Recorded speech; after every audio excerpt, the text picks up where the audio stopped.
各位同學，今日呢一段 Exam Get Set Go 會講下中三中文科學年試嘅考試內容。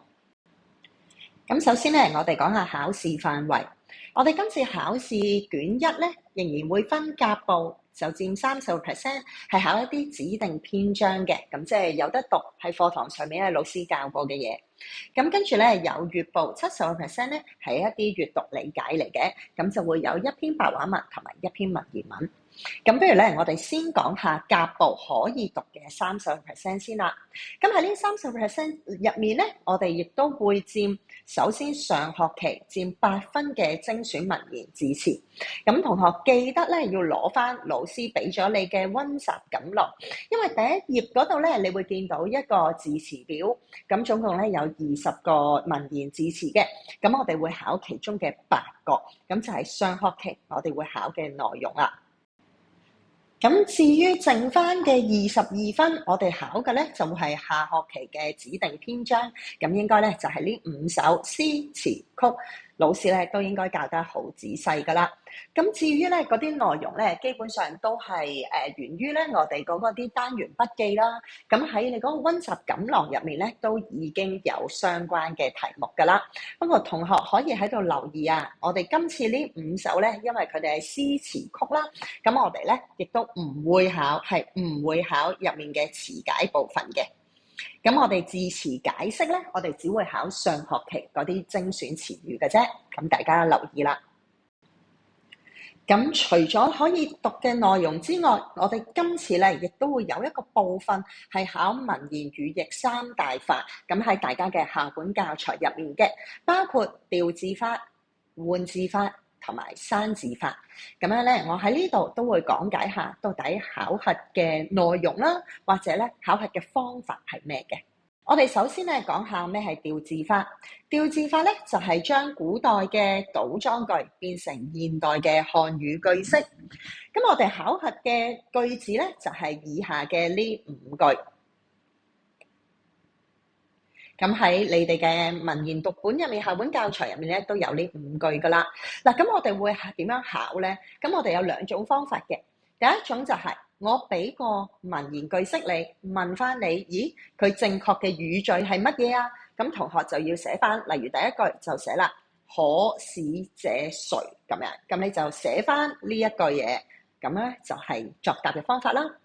咁第二種咧就係，亦都有機會咧，我唔係叫你成句寫嘅，咁我可能係俾完呢一句文言你，然之後我俾一條 MC 有4種嘅調整嘅方法，咁我然之後問你啦，邊個先係最正確嘅？咁你就揀翻可使者誰呢一句俾我，咁就可以啦。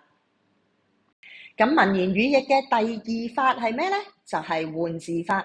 換字法咧，即係我哋咧去將啲古代嘅詞語，我哋用現代嘅詞或者片語咧去做一個解釋。嗱，我呢度舉個例子，會考嘅咧有機會係我俾黃發你，咁我就問啦，咦，其實佢嘅現代語係咩意思咧？咁你就要寫佢咧係老年人。我再舉多個例子，譬如我問你，咦，不足為外人道，個不足係解咩啊？你就答我，佢係解不必。咁當然啦，呢一個佢都有機會係 MC 題嚟嘅。咁去到第3個啦，就係刪字法。刪字法就係講緊一啲助語詞啦，或者一啲虛詞啦，其實咧係唔需要譯出嚟嘅。咁我哋可以直接刪去。咁考嘅方法咧好簡單嘅啫。咁我會俾原本嘅一句文言文你，然之後我問你邊個字會刪走啊？咁你就寫翻，我會刪走個也字，咁就可以啦。當然佢都可以係 MC 提問你啦。我俾4個字你，俾南陽你，俾劉子驥你，俾高尚你，俾也字你，你會揀邊個啊？咁你咪揀也字咯。咁呢一個就係考核嘅方法啦。咁頭先講完甲部30%，我哋會考嘅嘢包括上學期嘅文言字詞啦，下學期嘅篇章理解嘅問答題，同埋咧校本教材入面嘅3個文言語譯方法就佔30%。咁至於閱部，我哋講閱讀理解嗰70%，我哋有冇嘢要預備嘅咧？同學成日都話，閱讀理解冇得讀嘅，咁其實又唔係喎。今日咧，我講下咧，我哋會一定今次考試會考嘅兩個題型。第一個叫作用題，我相信咧中三嘅同學，你對作用題咧一啲都唔陌生，因為咧我哋今年全年每一課我哋指定篇章入面都幾乎咧都有作用題。其實作用題就係指我俾一個指定嘅句子你，或者一個段落你，我問到底喺文章當中佢有咩作用呢？如果大家印象深刻嘅話，你應該會記得上學期嘅考試卷咧都有考過作用題嘅，而上學期嘅 Exam Get Set Go 嘅片段都係教你點樣寫作用題。如果同學仔想再考好啲，請大家翻去睇上學期嘅 Exam Get Set Go 入面咧會講作用題點樣作答嘅。咁至於我今日要講嘅就係必考題型2段子題。其實咧，我哋考試咧周不時都會出到段子嘅喎，成日都叫你問你啦，呢篇文章有咁多段，你將佢分成幾個結構段，同埋每個結構段到底佢講咩內容咧？唔知同學咧，你係點樣做段子嘅咧？今日咧，我就會分享一啲答題嘅步驟，同埋咧要小心嘅嘢俾大家睇啦。首先，我哋第一個步驟，當然大家要細讀每一段啦，同埋大家要將合理嘅段落將佢合併成為一個結構段。咁好簡單嘅啫，大家首先去諗，咦，我喺呢一段入面，佢最主要講咩內容呢？下一段係咪講緊相關嘅內容？譬如上一段講緊佢返學嘅時候，下一段都係講緊佢返學嘅路程當中，佢哋自然就係內容相關，佢哋就應該合併成為一個結構段。如果上一段講佢返學嘅過程，下一段已經係講緊佢上堂嘅過程，咁好明顯咧，佢哋就應該分開兩個結構段啦。第二步驟啦，咁我哋將佢歸納成為一個結構段之後咧，你試下可以做兩樣嘢。第一樣喺個段入面揾一個中心句。成段最主要想講嘅係邊一句？可能咧最常見嘅係第一句啦，或者最尾嗰句。咁有啲時候咧，佢都可能喺中間，又或者冇中心句嘅喎。咁點啊？我哋試下揾關鍵詞。關鍵詞多數就係嗰一段入面經常重複嘅字眼，都係關鍵詞嚟嘅。我哋點解要揾中心句同埋關鍵詞咧？個目的係揾出呢一段嘅重點。同埋試圖讓我哋去理解到底作者想表達啲咩呢？當我哋揾晒關鍵詞、揾晒中心句，我哋就真係可以做第三日，就係開始概括段子啦。同學記得，我哋試下只係用2句說話去總結嗰個段意。第一句，我哋寫佢記述咗啲乜嘢嘢，我哋入面最好咧包含呢4樣：時間、地點、人物、發生咩事。第二句，我哋咧可以寫抒發啲乜嘢，咁正等於我哋做詩詞曲嘅練習嘅時候，筆記入面都常常提醒大家要有對象，要寫出個感受，最後要加知情呢個字落去嘅。咁大家做個示範，例如《天淨沙·秋試》呢一首曲咁樣。如果我哋要寫段子主旨，我哋點樣寫呢？我哋一開頭寫佢記述人係邊個？遊子。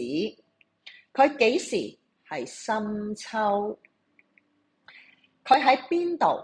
喺野外。佢發生咩事？就係見到一片消失荒涼之景，呢個就係個事啦。人事地事，人事地事擺埋一齊，咁呢個咧就係我哋嘅第一句。咁好啦，第二句我哋要寫抒發乜乜之情。記得同學唔好就咁寫抒發孤獨之情，我哋要講佢因為啲咩孤獨。咁我哋會寫到咧，就係佢漂泊天涯。呢個就係嗰個對象同埋發生嗰件事件，佢個感受係咩咧？就係孤寂思鄉，呢個就係佢嘅感受啦。我哋咁樣砌落去咧，就會成為2句好完整嘅段子，咁你就可以攞足分噶啦。同學最常會出嘅錯係咩咧？好簡單，同學咧會寫少好多嘢嘅。譬如咧就係、本詞記敘遊子看見之景，就咁寫遊子看見的景象，咁咧實在太空泛啦。幾時喺邊度睇到啲乜嘢，咁你都要描述嘅。譬如啦，你寫書法嗰度都係，書法遊子孤獨之情，或者有啲同學寫啦，書法遊子的感慨，都係太空泛啦。咁感慨都有好多種噶嘛，大家都要仔細啲寫嘅。大家可以跟翻咧我呢一度俾大家嘅結構啦，咁去做咧，都應該可以寫到一個比較完整嘅段子。咁喺呢度咧都可以提醒大家喎，其實咧我哋做段子題咧，成日見到同學咧都有幾大錯嘅。第一個係摘錄而不歸納，呢個係咩意思咧？原來同學好多時咧只會抄原文嘅啫，你喺個段落入面，覺得呢句係中心句，或者呢句好重要，我就抄出嚟。其實咁樣咧係絕對冇分㗎。同學冇錯，我哋係要揾中心句，但係唔係照抄落嚟嘅。我哋需要有嘅係分析。我哋可以做咩咧？我哋可以試下將嗰句説話，如果佢係疑問句變陳述句啦，我哋又可以試下可唔可以有啲字詞可以換下啦，即係同義詞我哋可以擺落去。譬如佢寫傷心，原文係傷心，我哋可以改為悲傷。咁有同學可以試下，咦啲句子嘅句式可唔可以調下啲次序咧？咁樣，咁呢一個咧都係我哋簡單啲嚟講係要做分析，唔係照抄。第二樣啦，就係歸納唔完整啊！嗱，同學仔成日會出現嘅咧就係漏咗啲重點啦。嗱，譬如頭先我哋講秋試咁樣。同學就係寫啦，我咪就係描寫遊子看見之景咯。咁看見乜嘢嘅景咧？嗰個消失荒涼嘅景咧，其實係個重點嚟嘅。咁所以同學真係唔可以太片面啊！大家要完整啲歸納。咁第三個啦，都係同學常見嘅錯，就係咧強加一啲主觀嘅意思。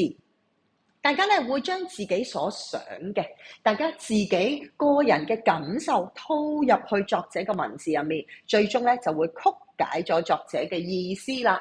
嗱，例如作者我舉個例子，例如咧作者佢因為塞車，咁所以咧佢去唔到參加朗誦比賽，最後咧佢唔能夠比賽，唔能夠獲獎啦。同學咧就會覺得，哇！如果係咁啊，嗰個人一定好慘啦，佢一定係好悲傷。你就覺得，佢個感受就係悲傷。咁但係我哋要話咧，我哋揾段子嘅時候係要以作者文字為依據。咩叫作者文字為依據？就係你喺嗰段入面真係揾唔揾到傷心嘅呢啲字眼咧？可能作者佢一路寫嘅就係佢覺得。